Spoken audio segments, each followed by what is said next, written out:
Hello, and welcome to OHSAA's 5th online volleyball meeting, brought to you by the Greater Akron Volleyball's Officials Association. We will be presenting the R2, covering 4 different areas: pre-match, table basics, movement, and end of match. Going on to the next slide, our pre-match is often discussed prior to even actually getting to the venue itself. In the pre-match, many of us use the arbiter as our assigning tool. Probably 100% of us, I would assume. The nice thing about the arbiter, it lists the email of our crew as well as the phone numbers. I personally like using the phone numbers so that I can put them in my phone and contact my crew before the event. So for instance, this week on Monday, I sent a text message out to my Monday crew, my Tuesday crew, and my Wednesday crew. The nice thing about having their numbers in my phone is that if something were to happen on my way to the event, I have the number right there and I can text message all of them at the same time. Also the nice thing about the arbiter is it gives you the site. If you click on the site, you can actually reach the AD. Most often, they have their email and their phone number there as well.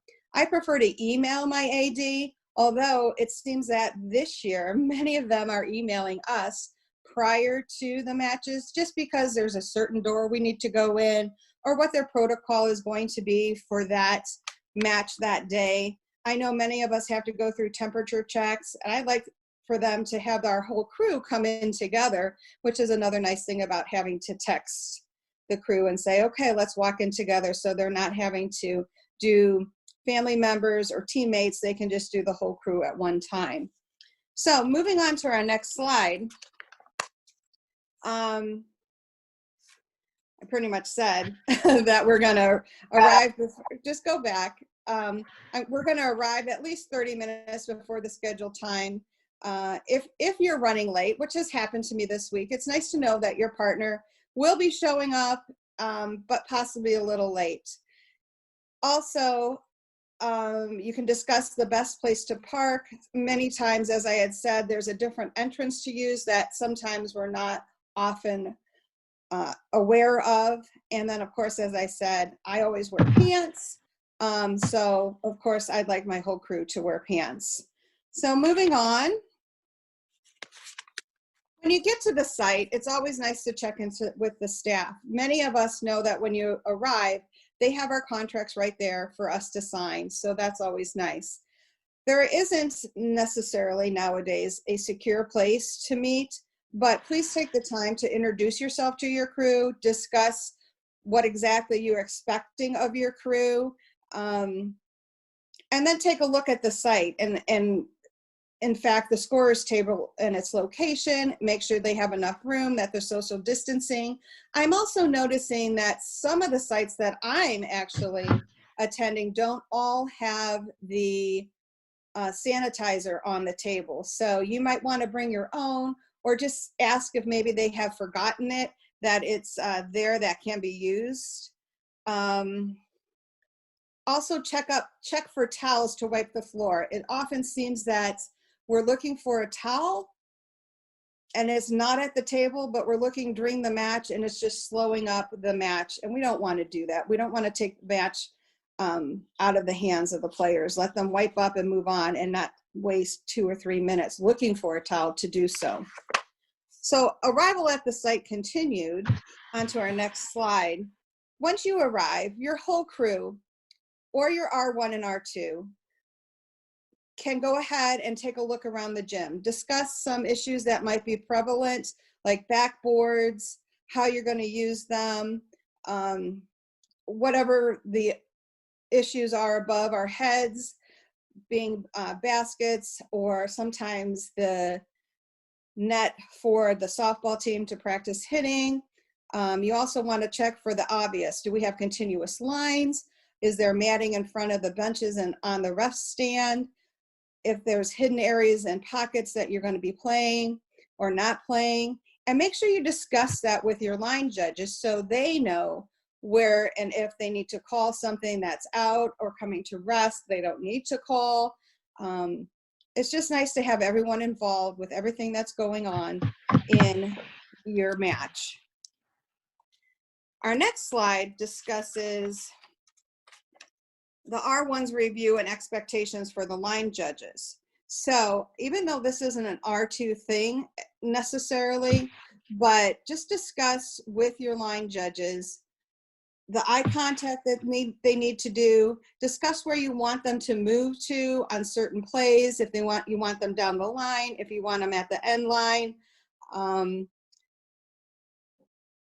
Don't approach the R1 stand if in fact you think you need to tell them something. Try not to. If you can just tell them, you know, with a nice crisp signal of what you've wanted to call or what you have called, only approach their stand if in fact that you've been requested over. But even at timeouts, if you just stay at at the intersection of the 10-foot line, it just looks so much more professional. And then the R1 and the R2 discussion before the match is, what do you want from each other? What are you looking for? Make sure that you're discussing that you're having eye contact, you're centering. I know personally for myself this year, I talked to my R1 and say, you know, I will give you direct eye contact. I will hold a signal longer if you need to. I will certainly step out and give you a signal if you're not seeing. Please, you know, tell me not to do that, or if you don't want that, I certainly need to know that before the match so we can still remain and look professional as we do so. Ask them as an R2, ask your R1 exactly how you want to assist them with balls that are down. Discuss the net. If in fact you may have missed a net, you know, is it okay for that R1 obviously to make that call? So you don't want the R1 to feel bad making a call for you if in fact you haven't discussed that pre-match. So you certainly want to go over that. And then also in your pre-match, discuss the cadence that the R1 uses. I know this year I'm working on getting all my information before I make a call. So if your R1's doing that, you may need to hold the call a little longer. Discuss this year, especially substitution and the distancing that you're going to be doing when the girls come to the line to go ahead and sub. And actually, you need to kind of look down the benches this year, because I know in our area, the benches are staggered. You've got a girl running not from the end of the bench, but from the end of the bench behind the bench. So you kind of really have to increase your zone of where you're looking for these girls to come, and they're, you know, taking time to take off their masks, and sometimes they have to put them in a plastic bag, and it's taking them a little longer to get to the line. So make sure you're taking time to make sure that everyone is able to go ahead and substitute when they want to substitute, and make sure you're checking both right and left to see that something's not going on opposite the side that you're subbing on, and seeing if they need subs or something else. Make sure that now that the kids can stand, the players can stand at their benches, make sure that they're not making that little loop around the end almost onto the court and inhibiting some playing area that can be used certainly by the players. I today just alone had to move one of my teams back several times. They're just involved. They want to be involved in that match that's on the court, but sometimes they're getting a little too close. So make sure you're doing some visual back and forth, which is not necessarily pre-match, so I do apologize. You will discuss with your R1 on handling the coaches and their comments during the stoppages in play. Make sure you're looking at your R1 after those comments to see if you need anything or they need anything from you. Also, make sure your R1 has their cards on them, because it's always not a good situation when you need to card someone and your R1 doesn't have their cards. So just double check and make sure that they have their cards in their pockets. Make sure you're also not, you know, discussing that you're not going to let anyone yell across the court, that you would handle that as the R2. So your review with the scorers table. I know sometimes it's nice to discuss and certainly introduce yourself with the scorers table. Just sometimes you've had these scorers for years and years and years, but it doesn't mean that you don't need to talk to them. You have to reintroduce yourselves. Of course, they see many, many, many different officials. So it's nice to just say, hey, I'm back. Here's my number, anything like that. Again, how do you want to use, how do you want to get your substitutes? Do you have someone hollering them out for you? Or do you need me to say anything? Or sometimes I ask, don't hesitate to holler out to me to have me slow down for any reason if I'm going too fast. Also, tell them what you're going to look for at timeouts. If you want to see the book, if you're okay just looking over the book, or if you're comfortable and you pretty much know that everything's going well. Also, with volley right going on, make sure that if you're looking over a score book and it's volley right, they have that volley right score book tab that you can actually look at the tab that is in volley right, so you can kind of see easier see what's going on there. If a player's out of rotation, sometimes with the volley right, it's easy to just turn around and say, hey, who's in the right front? It's not always that easy when they're using a book, but you can just holler out before the match, can you please tell me the next 3 servers? So they know what to tell you, and their finger's usually right there in the book, so they can tell you the next 3 servers. You also want to make sure that you're telling the scorer when you're checking lineups as the R2, it is imperative that they check the lineups as well over your shoulder to see who's on the court. Because sometimes you might not see the whole number, or you skipped over something, or whatever the situation may be, you want to make sure that everyone is on the same page before you even start the match. When you get the lineup in, you want to check the numbers, you want to check the LIBEROs. I don't know if you've all seen the new OHSAA lineup sheet. It's a little bit different than last year, where they have the LIBERO number and the captain number in the far top left corner. So the C is not necessarily next to the number. Some of the coaches do it, some of the coaches don't. So make sure that's filled in and you know who your captain is. And if there's going to be an alternate captain, if you see in warm-ups that possibly there's 2 setters and then 1 setter might be coming out, it's always nice to know and ask beforehand so that you're prepared to give your R1 the information when and if that comes up. So pre-game duties, other than talking with one another, needless to say, we need to check the ball pressure. Sometimes we need to check if there's balls, they're not always there. You need to check the net height, and of course the coverings of the metal on the net and the paddings on the posts and the ref stand. And needless to say, make sure there's a ref stand, because of course I've run into that as well. In your pre-match meeting with your coaches and captains, limited this year to 1 coach and 1 captain if they want to come from each team. And of course the cloth masks and face coverings are worn. I have to tell every match I attend, even freshman JV varsity, for the girls to, hey, go get your mask. They don't mind. I would also suggest that you make sure the music is off, because with a mask on, it's very hard to hear. So make sure, if you can, have them turn the music off or turn the music down. Because of course, not only are you having a mask on, you're also trying to social distance in the center of the court. And then of course, we are not, as we all know, not using the coin toss. And I will say that this slide was made prior to the change for the visiting team selecting serve or receive. So make sure our slide here does not say that. At the time of making of this slide, it said that the visiting team would serve, but they certainly do have the choice of serve or receive. Once they have determined who's serving or receive, you as the R2 are responsible for telling your scorekeeper who will be serving. So you'll have that ready to go. Needless to say, the roster submission is not due at the pre-match conference, but are submitted directly to the table before the 10-minute mark. So that's the end of my presentation. And we're going to go on to the table basics. Thank you.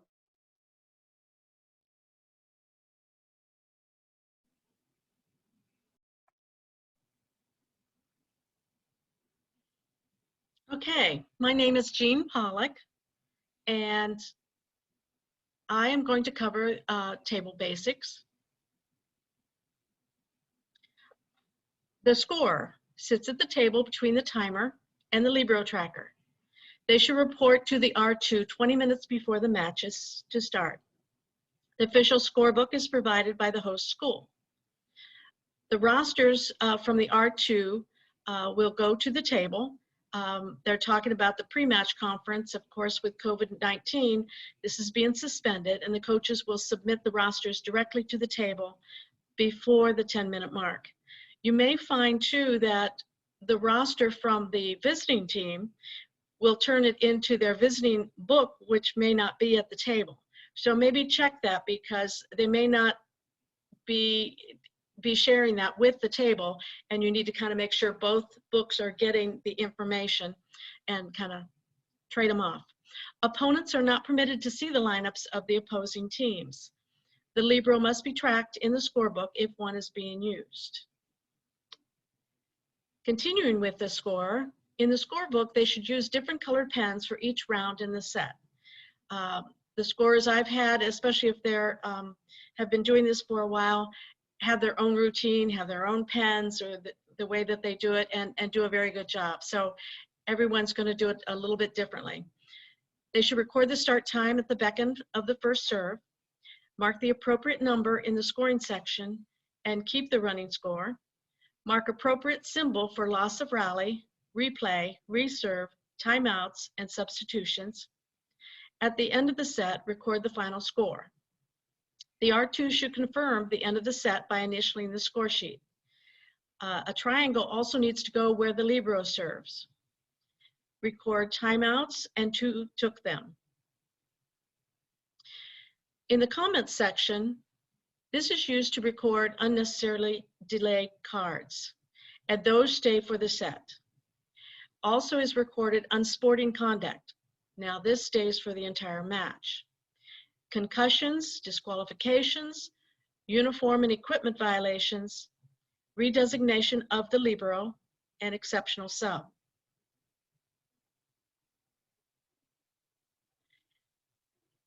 Verify player positions on the court. As Lisa had said, they should be looking at the player positions as the R2 is also checking them. And so you've got two sets of eyes looking at them, hopefully three, and making sure that everyone is in the correct position. Notify the R2 during dead balls of any discrepancies. Notify the R2 after the ball is served if there is a wrong server. Notify the R2 of the 15th, 16th, 17th, and 18th substitutions used.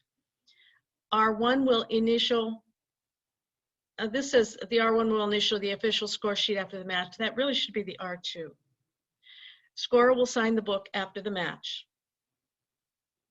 The timer sits at the table next to the scorer, reports to the R2 20 minutes before the match is to start. Test timing and visual devices, times the pre-match warm-ups, and times the timeouts. You may have to review with them that the timeouts are 1 minute, and also letting them know that you will do a double whistle at 15 seconds, and then at the end of the minute, the horn should go off, or if the teams are both out there, you can tell them, I'll give you a kind of point to you so you sound the horn, and that will end the timeout, because we need that audio signal at the end of the timeout.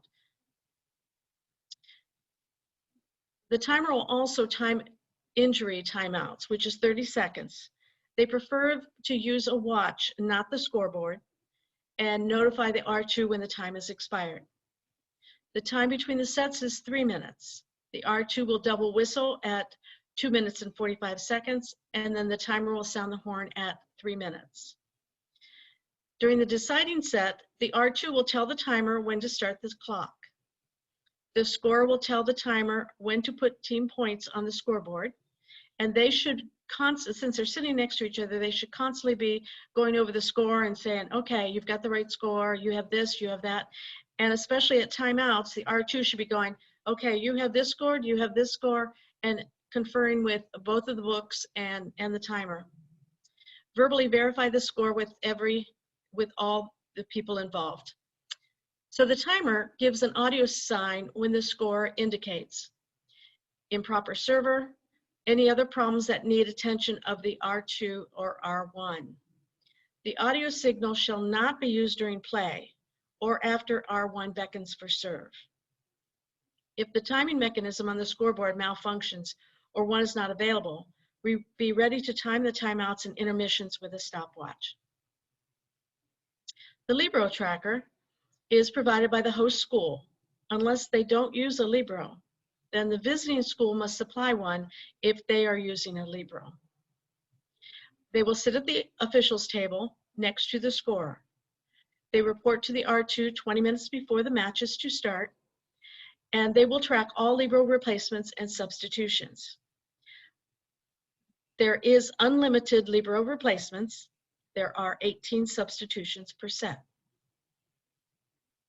The LIBERO tracker is also responsible for enforcing that the LIBERO is replaced, or when they are replaced, there's at least one rally that takes place before they can go out again, unless the next action of the LIBERO is to legally serve. When the LIBERO leaves the court, the player replacing the LIBERO must be the same player the LIBERO replaced. The LIBERO does not rotate to the left front position, which is in the front row. Notify the R2 on the next dead ball of any discrepancies. Enter on the tracking sheet the starting positions in proper service order. Lineup should have a captain indicated and no illegal or duplicate numbers. So here's the LIBERO tracker also looking at that lineup and kind of checking all those things that may not be properly filled out. During timeouts, inform the R2 of each team's LIBERO status, whether they're in or whether they're out. Notify the timer to sound an audio device at the time the ball is contacted for the serve when there is illegal LIBERO replacement. Record all LIBERO replacements to accurately reflect the players on the court at all times. Next to the L on the tracking sheet, put the number of the LIBERO used for the set. When the LIBERO enters the set, cross off the number of the player that is being replaced and write an L in that line. When the LIBERO leaves the set, the original player must replace her. And the example is if number 21 is replaced by the LIBERO, then number 21 has to go back in for the LIBERO when she leaves the court. Different LIBEROs can be used for each set, but they must be designated on the lineup sheet when they're submitted to the scorer before the set begins. Again, one reason you need to look at that lineup for each set and making sure there is a LIBERO that is listed, especially when you see one warming up. If the LIBERO serves, place a triangle around the serving order position in which the LIBERO has served. The officials table is to be placed 6 feet outside the sideline, near the center of the court on the opposite side of the first official, if possible. The table is for the scorer, the timer, and LIBERO tracker, and possibly the visiting team scorer if there is enough room and to keep them spaced apart. Helpful hints for the R2. Substitutions. Ask the table after substitution, the number that went in, the number that went out, and are you ready? Check the player that went into the correct position. Go to the receiving side and give the ready signal to the R1. During timeouts, check that the timer has started the clock and check visual score. Verify the score in the book that matches the scoreboard. Timeout is recorded. Confirm timeouts used. Get the status of the LIBEROs from the LIBERO tracker. After the timeout, double whistle, signal the timer to sound the horn if time has not run out. Check both teams are back on the court and in the correct position. Check LIBERO position and both coaches and benches are ready. Go to the receiving side and give the ready signal to the R1.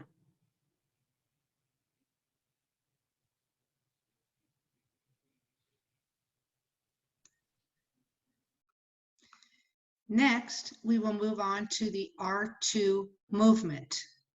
The R2 movement segment will be discussing the physical, technical movement of the R2 themselves. This will be post coaches and captains meeting and how they facilitate throughout the match. We will be discussing how they're moving through the warm-ups, the lineup check, side-to-side transition, body and eye positioning, base position while awarding point and/or fraction, the substitutions, the timeouts, the discrete calls between the R2 to the R1, the out-of-bounds calls on the R2 side, the deciding set, and the end of set and match. The warm-up times are the old new warm-up times are concurrent between 2-6-6, 3-3. 2 minutes of shared court time, 6 minutes for serving team, 6 minutes for the receiving team, 3 minutes for the serving team, and 3 minutes to finish up for the receiving team. These whistles will be blown at the 15-second mark, followed by the minute mark of the horn. They will run 18, 12, 6, 3, and then the 15-second mark. To start the match or the set, personally myself as an R2, I like to be personable with the people at the table. I like to come up with one little tidbit of information that's kind of a quiz question to ask that might be something new that they had not heard of. While the table remains the consistent staff members that are working there, through each match, they get new officials each evening. This helps them to become familiar with their new official staff, but also breaks the ice as we can be a working team together. Some questions that I ask is, when the libero is serving and a triangle needs to be inserted, where does that go? More oftentimes than not, I'm finding that they state that it's around the player number itself versus the Roman numeral was where it should be. What I do then is I'd like to confirm with my table crew that everyone has all necessary information. Which team is the serving team and which team is the receiving team? We start with the receiving lineup first. I like to enter the substitution area while being careful not to enter the court. Please, officials, remember it is not necessary for us to be out on the court. Once we confirm that the lineup is in the correct order, we show captain by extending the arm towards the playing captain, palm side towards the net, and we move our arm towards the R1. We then release the libero exchange if there is a designated libero. We use the same arm method as showing the captain, except the arm swing will go from the libero on the sideline towards the center of the court. Once we confirm the receiving team lineup, we then move to the serving team. We step to the serving team side of the net and we repeat the first 3 steps. We confirm the lineup, we show the captain, and we release the libero. Upon completion of the serving team lineup, the R2 will return to the table to retrieve the ball. The R2 will then return to the sideline and roll the ball to the server. To begin play, the R2 will then release the court to the R1. Upon rolling the ball to the serving team, the R2 will confirm one last time that their table crew is ready. They will then assume their base position opposite the R1 on the receiving side of the net. The R2 should be about 6 feet back from the standard towards the table. One body's width to the left or to the right of the standard, depending on who the receiving team is. We should be positioned parallel to the sideline of the court. By using this position, it allows an R2 to be within earshot of the table and the benches, and it also keeps the peripheral view in vision during play. Side to side transition. I think I have to speak personally here for a little bit. As once I started out to my officiating career, I had many mentors at all different levels and venues that could instruct me on the movement of the game. The most important thing is that we should move crisply from point A to point B, where we are. It is important that the R2 maintain their transition with the flow of play. This will offer good positioning for play calling. It will also help support the R1 in offering discrete play signals. There are many theories in movement, but most importantly, the R2 should remain crisp in movement, and they also need to follow the play just long enough as to not be too late to observe the net. A personal pattern I have set for myself is I transition from should be the offending side of the net at the point to which the ball goes from the passer to the setter. It has been my personal experience that this helps to minimize the back and forth movement from the play being stopped by either a kill or an ace of a successful hitter or server, as well as a touch out of bounds from a shanked pass.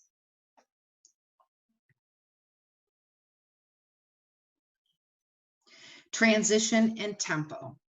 The one thing that we've tried to really instill in our association members this year at Greater Akron is that we are a crew.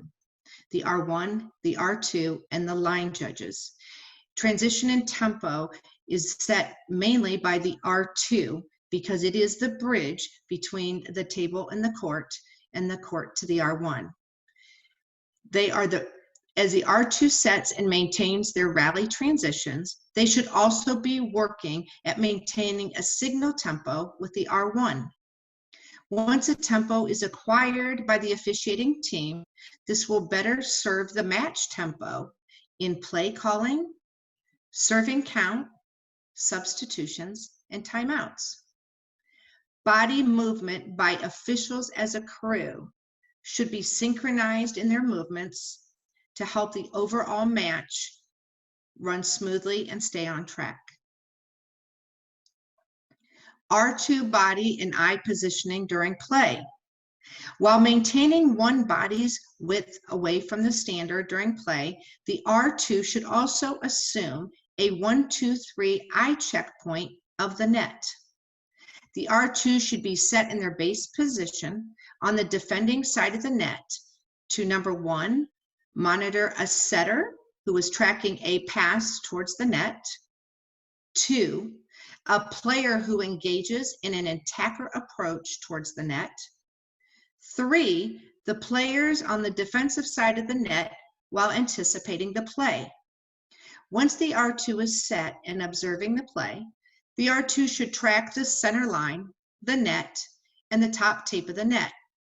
These are areas of the net that should be tracked at both the onset and the conclusion of the rally.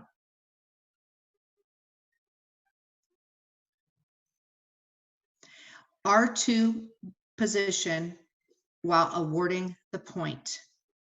Earlier in the segment, we noted there was a base position maintained by the R2 during a rally. The R2 must also maintain another base position, which is performed when the points and the infractions are being awarded.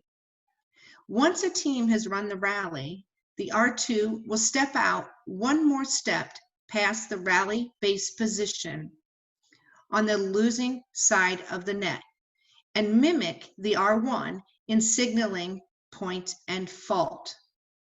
The R2 will then resume their base position for serve receive on the receiving side of the net. R2 sharing a discrete call with the R1. This was noted earlier in our segment by both presenters, the importance of the R2 and R1 discussing how much information they want and in what manner they would like it.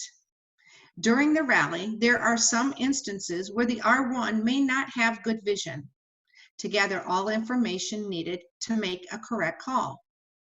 The R2 should constantly be aware of this situation of the plays where the sight line might be hindered and prepare to discreetly share information they may have. After the information is shared, the R1 may or may not choose to use the shared information. The R2 should simply drop the signal and continue through the rally.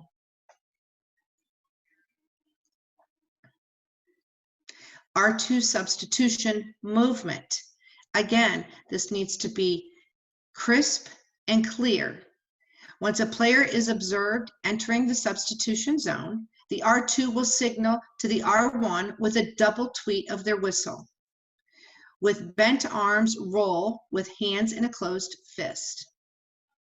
Should there be more than one substitution, the second player should be standing at the sideline just outside the substitution area. The R2 will use the same arm movement they did in releasing the LIBERO exchange. Extend arm palm side towards the court and motion from the bench to the court. This arm motion communicates to the players and the table that the substitution has occurred.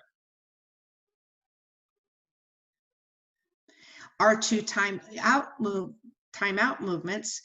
The R2 will signal to the R1 with a double tweet of the whistle. Using the hand gesture for the timeout on the appropriate side of the court. The R2 will then communicate to the R1 at chest height the number of timeouts used for each team, the point in that match. The R2 will then confirm match details with the table while noting the time remaining on the clock.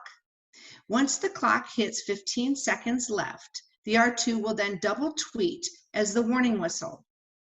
The horn will follow sounding at the 0, or once both teams are on the court and the R2 signals to the clock administrator. Once both teams are on the court, the R2 will stand on the receiving side of the court, share the timeout information with the R1, and release the court back to the R1. R2 out of bounds movement.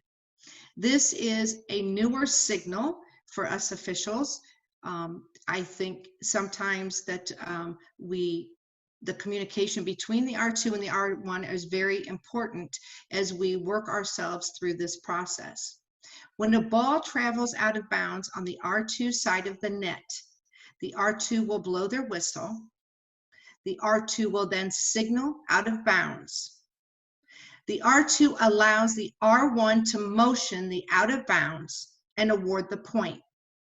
The R2 should then mirror awarding the point and return back to your base position on the receiving side of the net. R2 movement for end of set and end of match. At the conclusion of the set/match, the R2 will mirror the R1. They will both mimic showing the point, followed by the infraction, and then concluding the end of the set or end of the match. Should there be a deciding set, the R2 movement will manage the coin toss. Previously, I guess, it was in front of the scorer's table. It now is moved to center court during the COVID challenges. The R2 would hold up the coin at mid-court in front of the table. Beckon captains only with a double tweet. Once the decisions have been made as to the serve and the receive and side, the R2 will confirm clock has started and then transfer the information to the R1. Our addendum to the R2 movement for the deciding set. During the 2020 COVID-19 situation, the coin toss is actually held at the center. The captains will remain on their sides of the net. The home team will have the choice of serve or receive. If a side change does occur, each team will wait until the benches have been sanitized before they occupy their side of the net.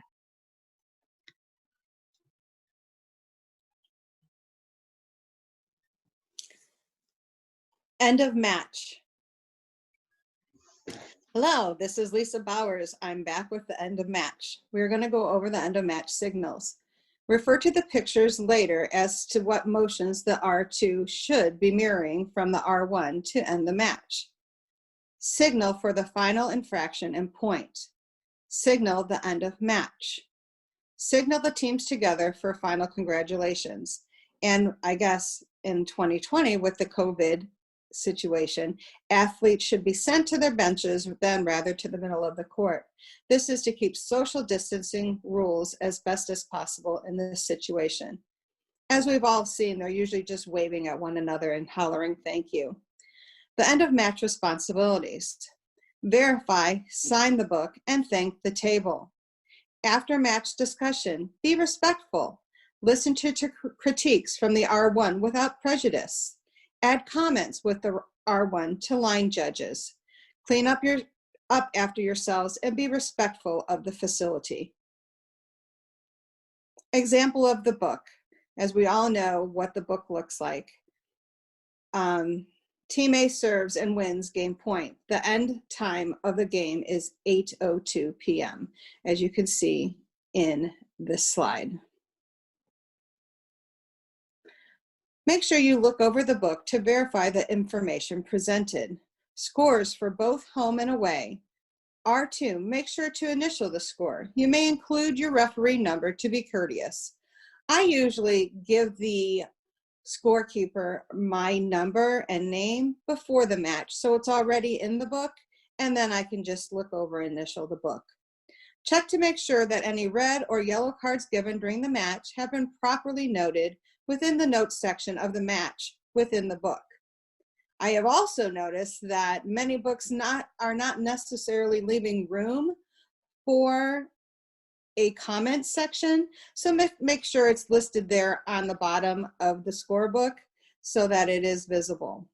Make sure everything has been filled in properly in the book, including the dates, home and away teams, where the match was held.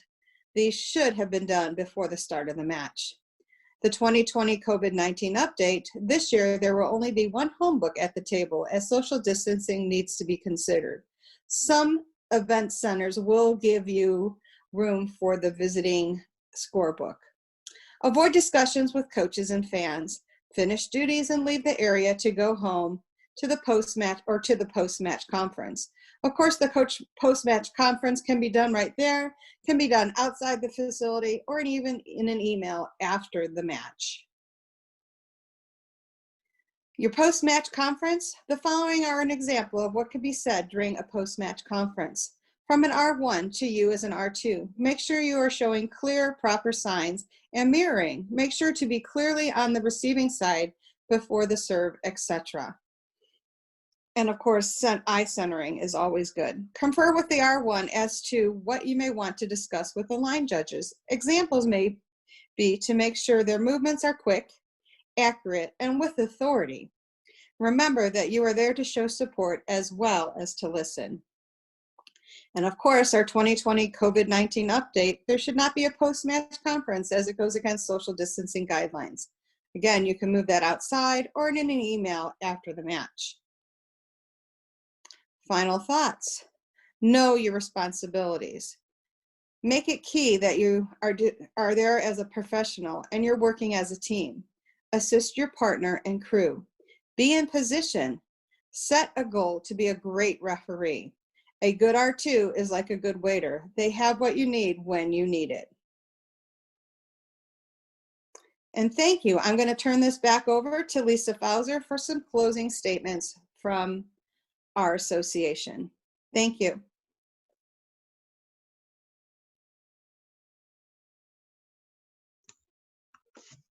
Thank you all very much for watching our segment.